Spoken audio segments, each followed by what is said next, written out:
So today I started removing the transmission mount. As you can see, I did drill out some of these spot welds already. The only one that's really hard to get out is this one right here because of the shock tower. But it's almost there. As you can see, it's pretty loose. Oh, it actually might come out right now. Just gotta jimmy it back and forth, and voila. That focus. There you go. Just go ahead and get a grinder. Go ahead and flatten this out. Close this little hole. Should be good. Time to move on to the rear. So here we are with the rear. I already did 2 of these. You can see it's already kind of loose. I always do a little pivot hole, so it's easier for this little part to go ahead and guide in. So let's do that next.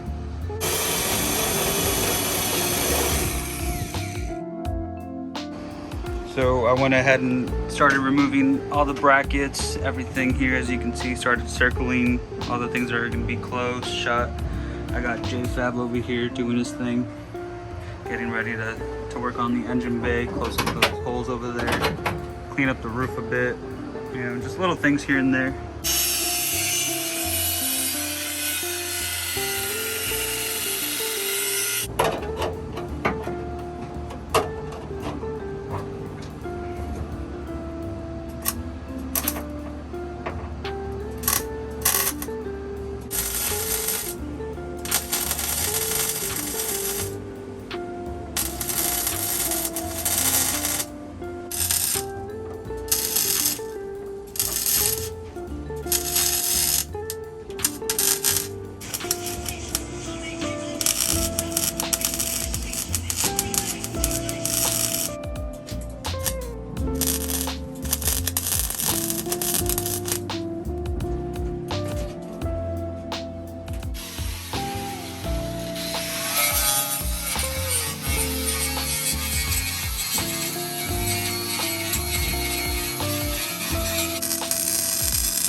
So we're officially done. JFab went in, grinded everything down so it's nice and flat.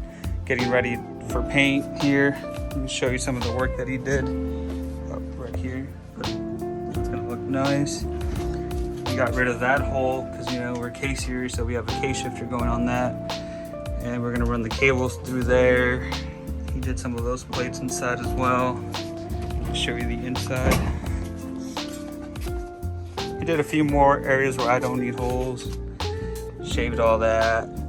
Just a little Bondo. That's gonna be all nice. Everything's pretty much ready for paint. Next would be removing the subframe, rebuilding the suspension, the rear trailing arms, but I gotta get mine off first because it's 4x100. These are 4x114.3. So if anyone's interested in the whole suspension, let me know. I'll let it go for cheap. Just come pick it up. Other than that, I think that's about it for today. This took about 2 days just because it was getting kind of hot, so we took a break and all that. So until next time. And that concludes today's video. I appreciate every single one of you that comes in and stays till the end. I'm very excited about this build progress of the right-hand drive Integra. So just keep up with me. You can follow me on Instagram at Lucifer_DC2. I do post a bunch of stuff there for sale. And huge shout out to JFab. I'll put his link somewhere here, maybe above his head, for coming in and taking the time to weld all this stuff and make it look pretty. so we can go ahead and paint. Hopefully by this weekend, you know, George is going to be coming over. I always forget how to pronounce his name. And I will be recording all that, so stay tuned.